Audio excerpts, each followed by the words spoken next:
Hello, hello. Welcome to another episode of Mindset with Mary. Today's episode, I'm going to share with you a tool that has truly transformed my marriage, that has truly helped my husband and I go from needing a therapist to not needing one at all.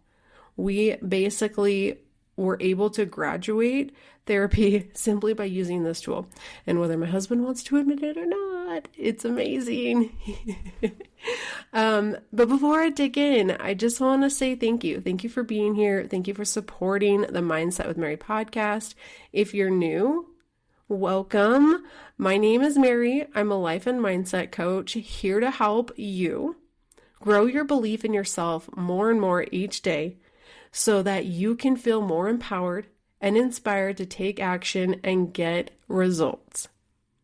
I am truly passionate about helping women because I used to be a complete mess. I used to be a complete mess. And even though life was good, I didn't know how to appreciate it.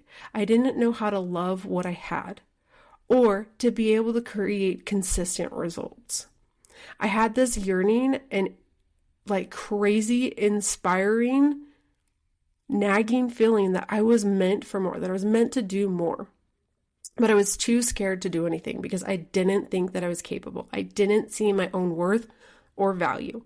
And when I started believing and seeing how amazing I truly was and started believing in myself more and actually believing that I had wisdom to share, I was able to start showing up more. And that's what I want for you. Whatever you are working on, I want to help you believe in yourself more. I want to help you see how truly amazing you are. And I want you to leave this episode going, oh my gosh, okay, I can do this. I am capable. I want you to leave every single one of my episodes getting really curious and wondering what little tiny shifts you can make every day to start believing in yourself more, because you are 100% worthy and deserving of all that you desire. Your goals are there for a reason. It's the universe, it's God, whatever your higher power is, whatever you call that. It's there letting you know that you are worthy and capable and deserving. So, I hope that this episode inspires you. If you're working on growing your relationships, whether it be a marriage, whether it be with your kids, I truly think that this tool is something that can completely transform it. It can take it from really just feeling unloved and unappreciated to, oh my gosh, we understand each other and I feel more connected now. So my husband and I, we struggled for such a long time. We got to a point where nothing felt connected anymore. Nothing. It was like I couldn't even talk to him. It was like I felt like I was consistently talking to a doorknob, or a door, just like a wall. It's like he didn't care. And I think that he felt the same way. But I wasn't even open to seeing that at the time. He was so frustrated with me and I was so frustrated with him. We got to a point, and unfortunately we got to a point where we were ready to be done. I remember one night laying in bed and he's like, so this is it. And I was like, yeah, I'm so fucking sick of this. I'm so done with this bullshit. We can't even talk to each other anymore. You can't tell me anything. I can't tell you anything. We just need to be done. And I remember laying there in bed, just bawling my eyes out, what the hell is going on? How do we get here? How in the hell did we even get here? And he's like, whatever. He's like, fuck this. Got in the truck and drove away. I don't know why I'm laughing. It's funny now when I think about it because we're in such a good position. But at the time, it was so intense. And he drove away and I was like, he's really leaving. He's not coming back. He's not going to come back and get me and tell me and in my mind, I'm just like, holy shit, this is done. This is over. This is it. But he did. He came back. He came back and he's like, look, I'm not willing to just be done. I'm so sorry for all of the crap I've put you through. Let's work on this. I know you've been wanting to go to therapy. I don't want to go to therapy, but I will if that's what this takes. And I'm like, okay, let's do it. And I was so proud of him for taking that step, because that's something that I know he had been resisting for so long. And we've been going to therapy for a long time now. And at first it was every 2 weeks, consistently for a year. And that year was rough. It was a hard year. It was very confronting. And, I went from believing that it was truly his fault to seeing and learning how to take responsibility and seeing that it was just as much as me or more, if that. Like, I was a huge piece of the puzzle. I learned that year that I had ADHD and that it was a big part of why we weren't connecting, because I had a hard time focusing on conversations and just listening for long enough for him to feel heard, for him to feel loved, because he's a quality time person. We learned our love languages.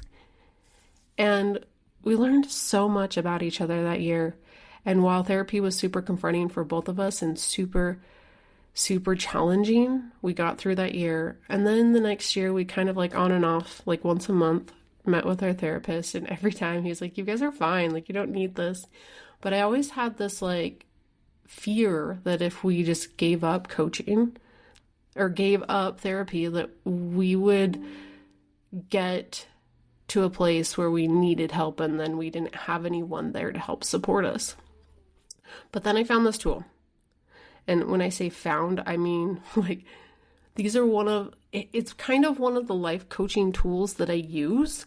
But I was laying in bed one night and I'm like, we are not connecting. Like, we haven't been going to therapy. How can I use my coaching tools, the things that I'm learning in life coaching, to truly help us create a relationship or create the connection that we need in our relationship without having to go to therapy all the time? And in my mind, I got thinking like, okay, I often use this tool where I ask my clients, or I ask myself, like, on a scale of 1 to 10, how confident do you feel that you can accomplish whatever your goal is? And then I ask them, how come?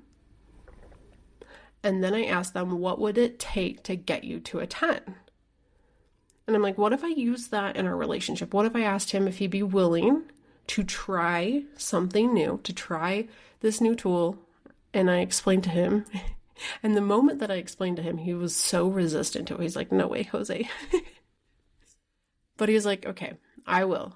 And I think that's a huge piece, is that both of us have always been so resistant to everything that the other person wants, but we finally like give in, and I don't know, we're stubborn. Anyways, long story short, I was asking him, like, let me just try something. So what I want to do is I want for both of us to be able to speak. I want for both of us to be able to be open and not feel scared that the other person's going to judge or come back at each other. So I'm going to just ask you, on a scale of 1 to 10, how loved do you feel? And then I'm going to ask you, how come? And he kind of gave me a smirk, like, oh, yeah, that's going to be a good idea because you're going to come back with a mean, nasty comment. And I'm like, I promise I won't say one thing. I'm just going to listen. It's going to be hard and it's going to be confronting, and it's probably not going to be what I want to hear. And I'm probably going to want to defend myself, but I'm not going to, I promise.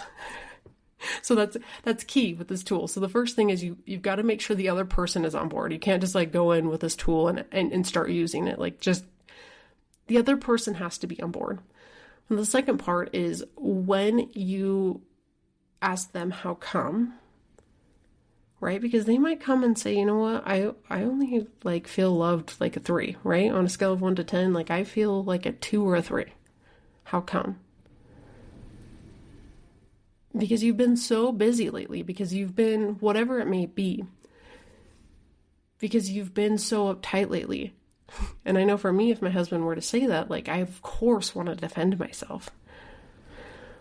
But I have to just take a step back and be open. So I told him, like, I promise I won't say one thing. And I just let him talk. And it was so challenging to do that. I wanted to defend myself so hard. I remember I was like holding my hands behind my back and just holding onto my elbows and like squeezing my arms. Like, don't say anything. Hold your tongue, Mary. Just let him speak. Listen to him. I'm breathing and just letting my shoulders drop, letting my tongue drop, because there was so much I wanted to say, but I just needed to listen to him. And then I asked him, okay, what would bring it to a 10? One thing that you could do and one thing I could do. I think it's key here to note that if you're just to ask the other person what would bring it to a 10, they might just come back with things that you need to do. And that's not going to solve the problem, because usually, and this is the case for my husband's a quality time person, but he also blocks himself from getting that quality time when he's in a bad mood. And I'm like, I've got to make sure that I allow him to see, and I've got to make sure that I allow myself to see when it's my turn to do this. I've got to make sure that we both know that there's some of it is our responsibility. It's not just the other person's. So giving them the ability to take some responsibility, but also giving them a chance to say, it would be helpful. And this is one that my husband always typically says when we are in these conversations, like, I just need you to trust me.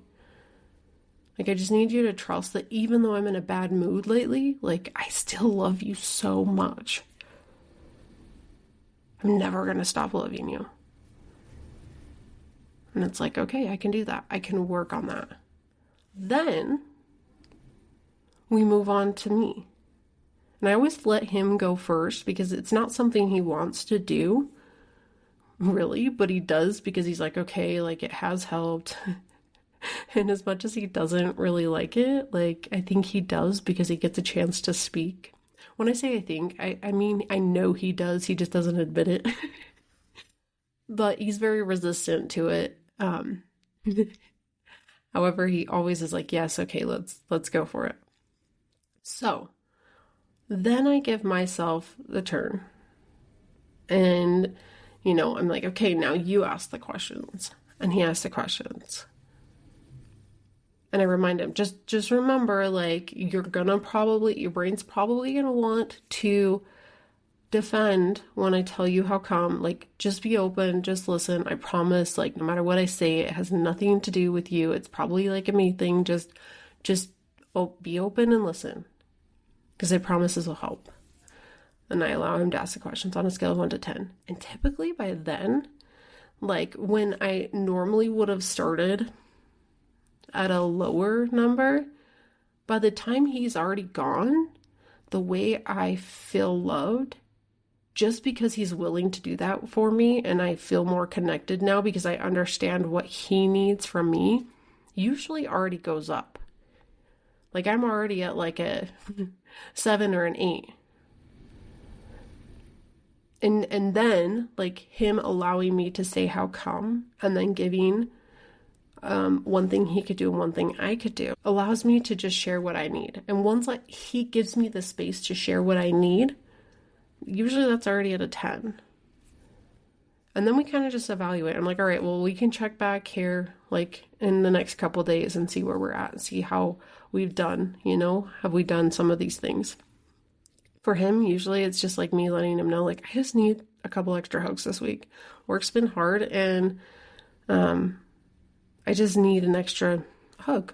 That's it. Like, here or there, every day. And then he does. And then, like, by the end of the week, we can do it again. I truly believe that this tool is super transformative. Super transformative. Because what it does, and I think in most relationships, when you're not getting along, when you're butting heads, when you're not seeing eye to eye, it's truly just a lack of feeling loved. One person probably feels unloved. The other person probably feels unloved. They don't feel understood.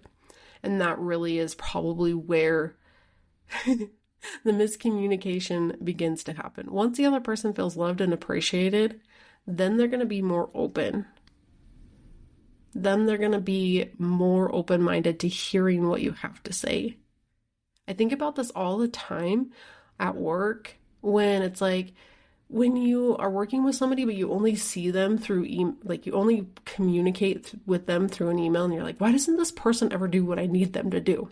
Like, it's so frustrating.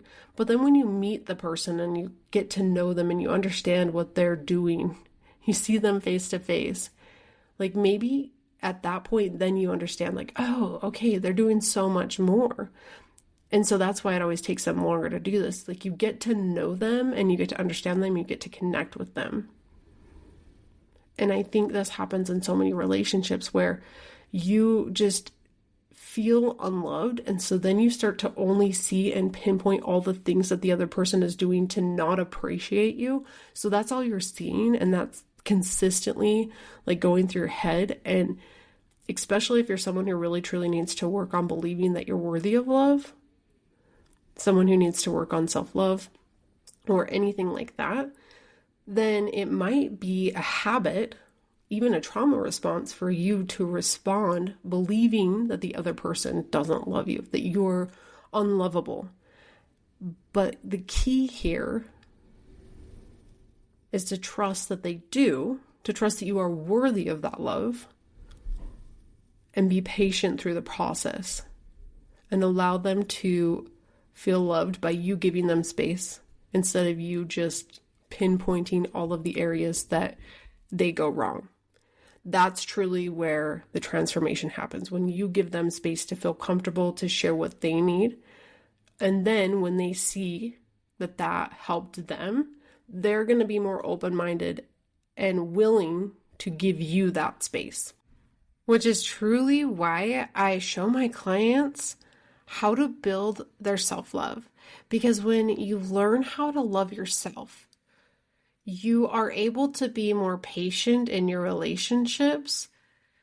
You're able to just trust that you're worthy of love. And when that happens, it's easier for people to feel safe around you. Because if you think about it, everyone has their own crap, especially like if I think about my husband, like, and his things that he has going on. And like, I mean, he went through a divorce before I came along. Of course, he's got some trauma responses to feeling unloved.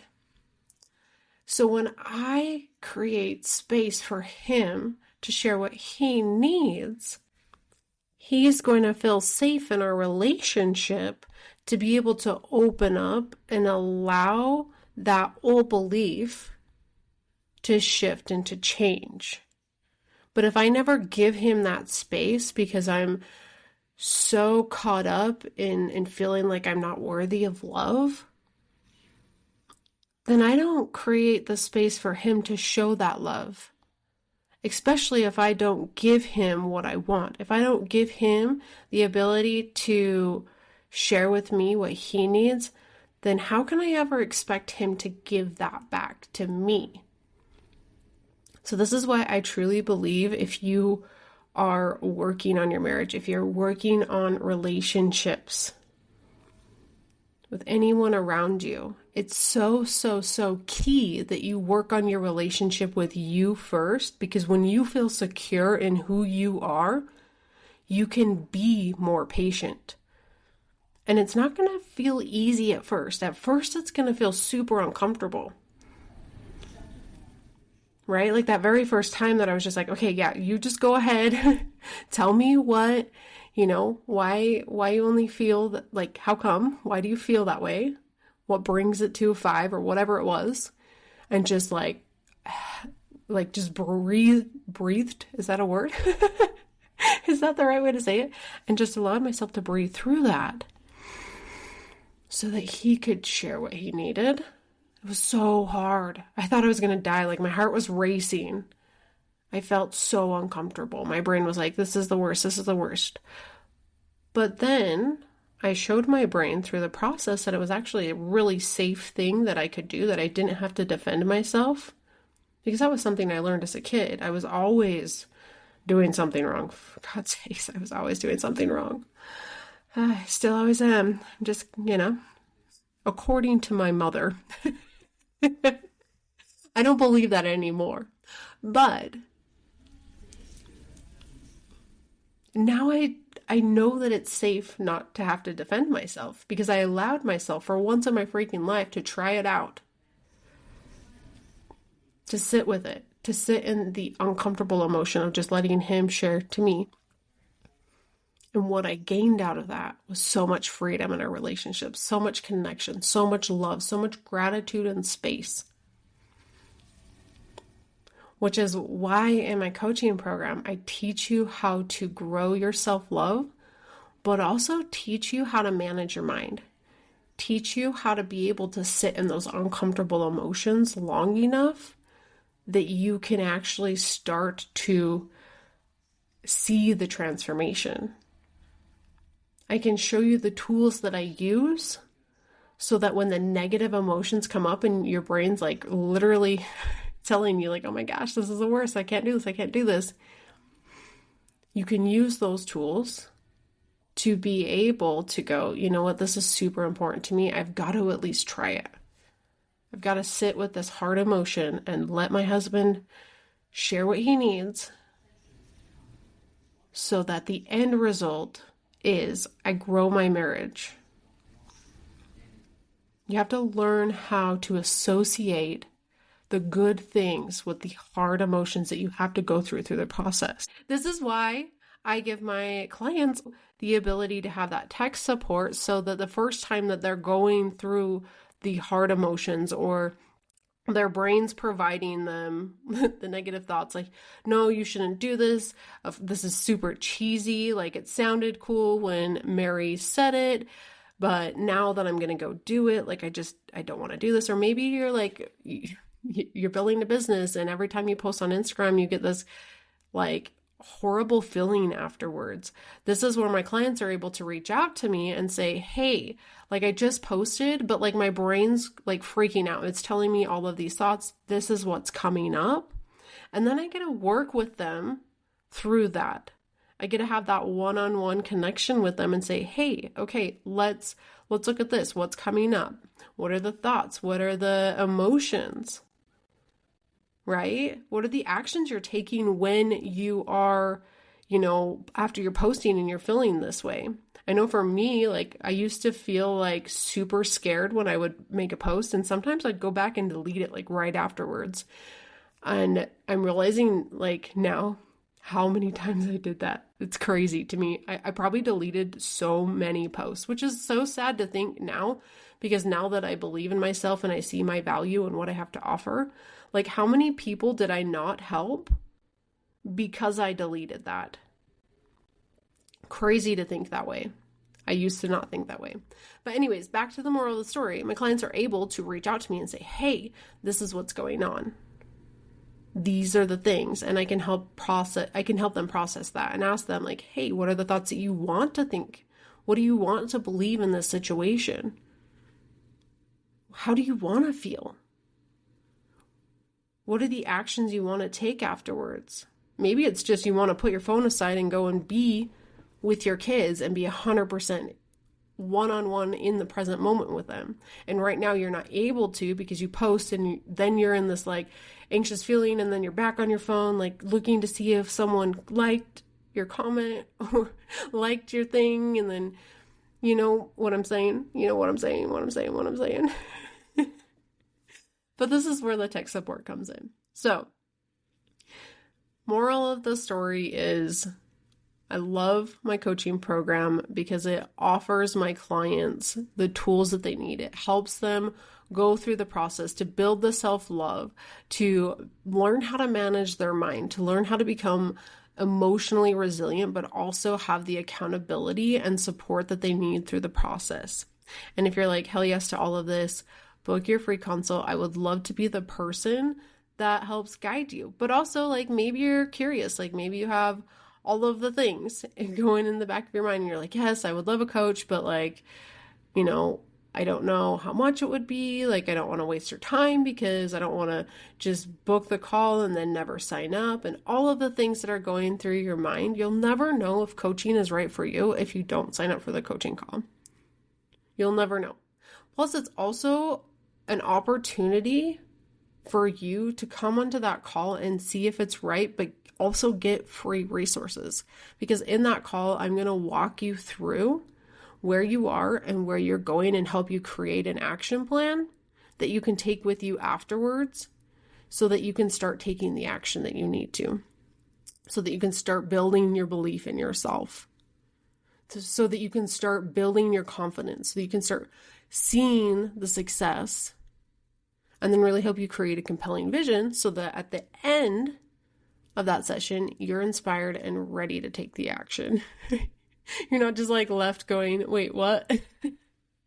So you get all of that, but then you also get to see if coaching's right for you. I get to take you through a mini process that I take my clients through so that you can see if you're like, okay, yes, that's right for me, or okay, no, like not there yet, or maybe it's just not for you. So anyways, book the call. I would love to be the person that helps you believe in yourself more.